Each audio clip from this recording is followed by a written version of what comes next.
of the founders of Black Lives Matter Memphis is fighting for her freedom after being convicted in a voting fraud case. But Pamela Moses says she is the victim of something bigger. And as WREG's April Thompson reports, she's getting some strong support. Illegal voting front and center in Shelby County Court.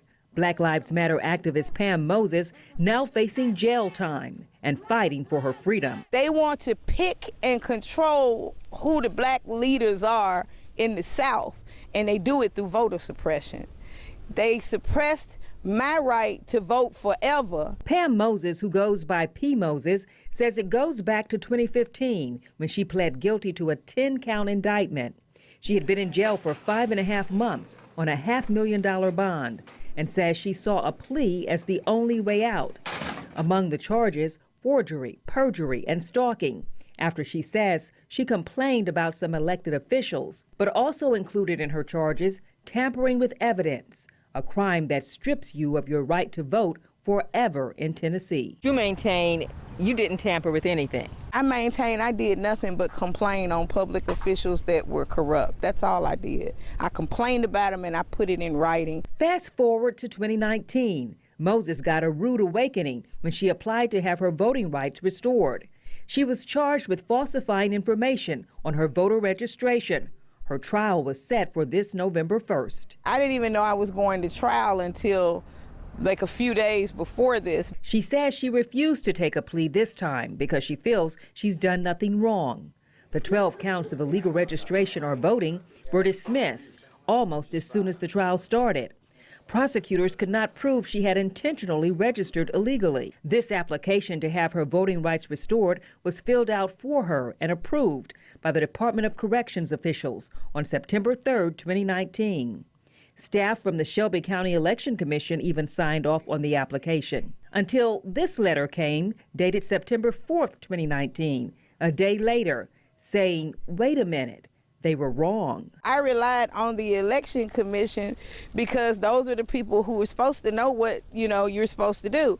And I found out that they didn't know. The Shelby County Election Administrator says the state caught the mistake. Very little of this has made any sense whatsoever. But the fact is that, she was convicted of a felony which has permanently terminated her rights to vote. The Election Commission then notified the district attorney. It was just bringing the issue to their attention, basically. Again, like I said, we send letters like that all the time. It landed Pam Moses back in court, facing perjury and falsifying an election document charges. Voter fraud is generally very, very rare. So this hasn't happened before?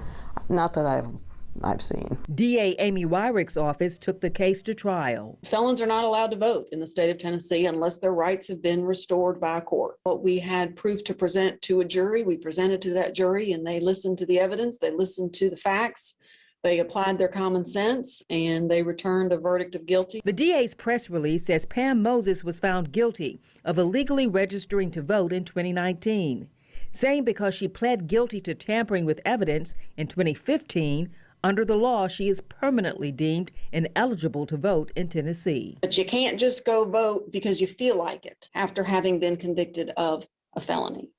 You have to have a court give you that privilege back. She did none of that. She chose to vote not just once, many, many times. Moses maintains she never actually voted, but simply registered, something she thought she could do. I was convicted of altering a document that I didn't even sign. She says she and many others were never told tampering with evidence could strip you of voting forever. Now she wants to make people aware. They just included that charge on my indictment because she knew that that would keep me from voting forever, and you cannot run for public office if you are not registered to vote. As she fights this latest conviction, she is also trying to get the 2015 plea deal overturned, claiming it was coerced. The Just City organization that supports efficient use of the justice system has concerns why this case took priority when hundreds of other cases involving violent crimes are awaiting trial. Why would the criminal justice system, why would the district attorney's office and the court spend a week of very, very precious and valuable resources to try this woman. And it's not lost on some that this comes during an upcoming election year. The optics of this being one of the first, if not the first, out-of-custody jury trials since we came out of the pandemic is really telling. And you know, the race component of this is not lost on this community either. You have a white woman who is the only Republican left in countywide office prosecuting a black woman who attempted to register to vote. I think that's just silly and short-sighted, and I think that would be a claim by anybody that has not spent any time over here. I highly doubt anyone's going to step up and say, we charged this woman, we tried this case, we got a guilty verdict the year before an election in order to send a signal to the rest of the community.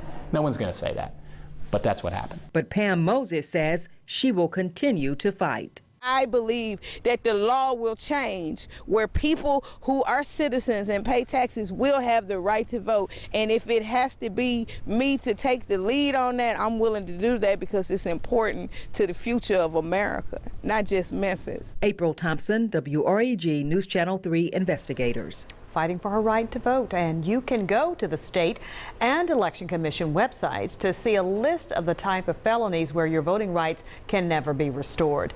As for Pam Moses, she will be sentenced on Friday and faces 4 to 8 years in prison.